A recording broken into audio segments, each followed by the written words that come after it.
Baik, selamat sore. Perkenalkan, nama saya Ivana Margareta dengan NIM 2230 1070 3004. Kelas A, jurusan Ilmu Pemerintahan, Fakultas Ilmu Sosial dan Ilmu Politik, angkatan tahun 2022. Pada kesempatan kali ini atau pada video kali ini, saya ingin menjelaskan dari materi yang telah diberikan oleh dosen pengampu mata kuliah Ekologi Pemerintahan mengenai pertempuran lingkungan, deep ecology atau ekologi dalam, dan ekologi dangkal atau shallow ecology.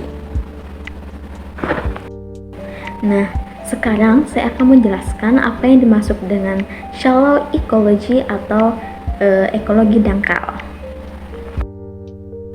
Ekologi dangkal atau shallow ecology merupakan paradigma yang menekankan pada aspek pemenuhan kebutuhan manusia.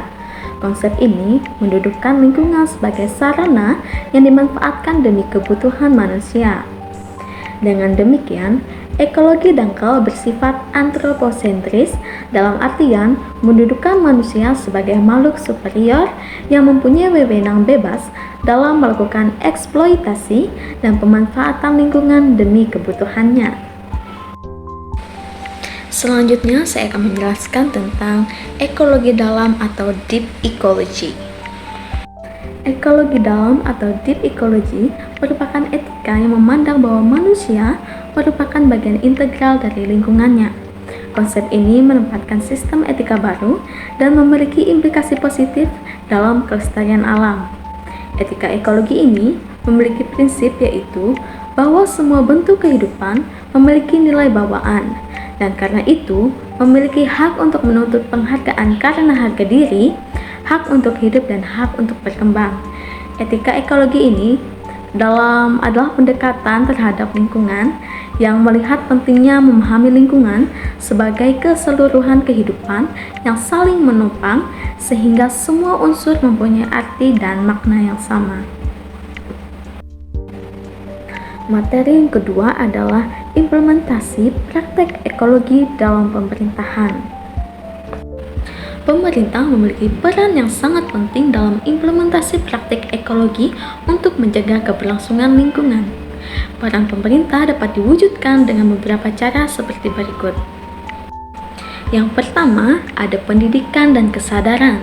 Pemerintah perlu meningkatkan pendidikan dan kesadaran lingkungan melalui program-program yang melibatkan masyarakat. Dengan adanya program tersebut, masyarakat dapat diharapkan akan sadar akan pentingnya pengelolaan sumber daya. Hal ini tentunya dapat membantu dalam kesejahteraan masyarakat.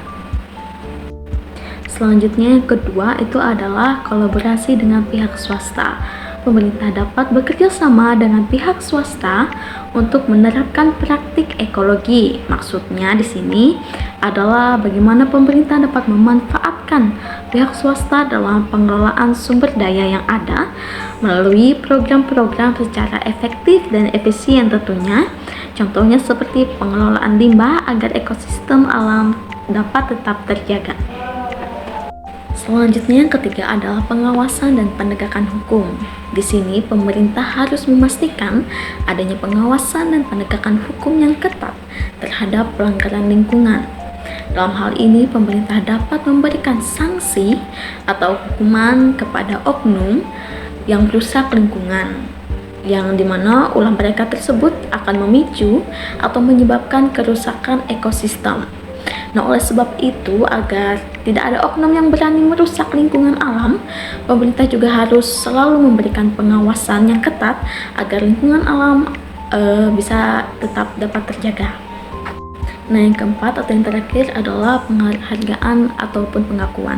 Pemerintah dapat memberikan penghargaan dan pengakuan kepada individu, kelompok, atau perusahaan yang telah berkontribusi dalam implementasi praktik ekologi, sehingga dengan adanya penghargaan dan pengakuan ini diharapkan akan ada banyak orang yang sadar dan mau ikut serta bersama-sama dalam menjaga lingkungan dan mengelola sumber daya yang ada secara efektif dan efisien, sehingga akan terjadi timbal balik yang baik antara lingkungan, alam, dan masyarakat. Jadi kesimpulannya adalah dengan adanya kebijakan dari pemerintah, diharapkan semua organ dalam kehidupan masyarakat atau sosial dapat saling bekerja sama dalam menjaga, mengelola, dan memanfaatkan sumber daya yang ada, sehingga dapat menciptakan keberlangsungan lingkungan yang baik dan dapat mewujudkan pembangunan yang berkelanjutan bagi masa depan. Baik, sekian video singkat dari saya mengenai penjelasan dari materi yang telah diberikan oleh dosen pengampu mata kuliah Ekologi Pemerintahan. Semoga dapat diterima dan baik. Terima kasih.